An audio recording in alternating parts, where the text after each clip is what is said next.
St. Elmo's Fire. In Relentless, he plays a disturbed young man, a murderer, in fact, relentlessly stalking his prey.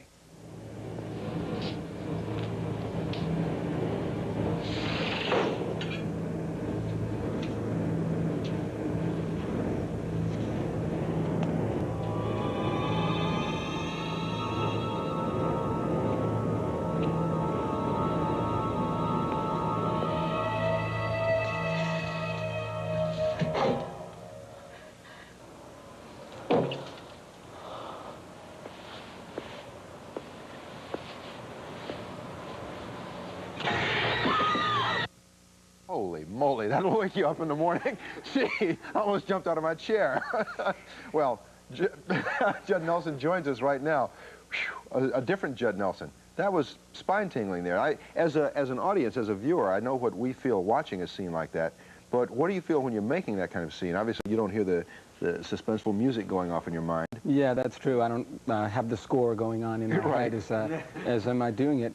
I think that predominantly what is going through my mind is a continuation of what was going through my mind in the scene before. And whether the audience sees that scene or not, my work begins in the scene before. So hopefully it all interlocks and one leads into the other. And I'm just pretty much trying not to stand where I'm not supposed to stand. Yeah. You know. This is a very different role, as we said, from the kinds of roles you are best known for. What attracted you to this character? Well, part of what attracted me to it is that right before I did the film, I was doing The Seagull, the Chekhov play, which is a period piece, very verbal, very stylized. And I thought it would be an interesting challenge to go immediately from the play into a film in which I play a sort of non-verbal, robot-like, disturbed person. Did you like doing this as compared with the lighter kinds of things you've done in the past? Yeah, I mean, not that I've always wanted to kill people. Yeah. But I'm beginning to have my doubts. But yeah, look at that crazed look you got on your face now. I enjoyed it a lot because most of the scenes are by myself. Yeah.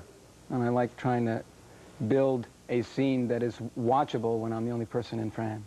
Now, it's apparent that you take your acting seriously. You do a lot of stage work as well as film work.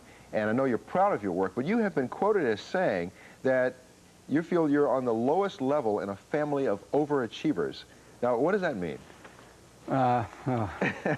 Sorry, Mom and Dad.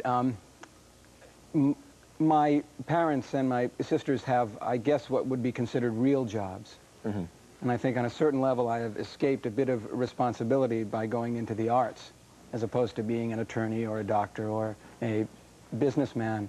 So I guess on that level I feel a bit like an underachiever in my family. There's sort of a lawyer tradition in your family, right? Lawyers and politicians and... Did you ever think about going into any of those fields, or was acting always what you wanted? Well, I thought about going into those fields, but that's about as far as it went. I didn't grow up wanting to be an actor either. I wanted to be point guard for the Boston Celtics. Well, this morning you told me you wanted to be manager of the Yankees. Well, I hear that there's a slot open for the Yankees. That was not a good game last night. Ooh.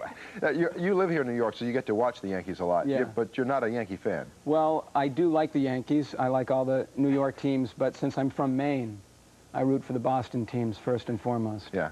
Well, let's get back to your acting here, because we can get sidetracked on baseball forever. You have been described as tense. Not that we're going to pin that label on you, but if indeed you are tense, where does that intensity come from? Is it because of what this business brings out in you, or is that what you need to compete in this business? I don't know if it's necessarily something that one needs to have to compete to get work, but I do think that in any public profession, be it politics, athletics, or in the performing arts, you are a target. And whether you admit that you're a target or not, you have to behave that way. Meaning you cannot forget that people might be envious, that people might have two strikes on you before you even get up to the plate. So I think it makes me a little bit apprehensive, hopefully not tense, hopefully not taking myself too seriously. Discomfort that comes with what happens to you when you're in the public eye like that. A little bit. You start to wonder when people are looking at you is my fly down. As opposed to your guard. Exactly, yes. Why are they looking at me? Judd, your fly's not down. You've been checked out already. Thanks for joining us this morning. Thank you very much. Come back again. Julia Child joins us from her kitchen after this.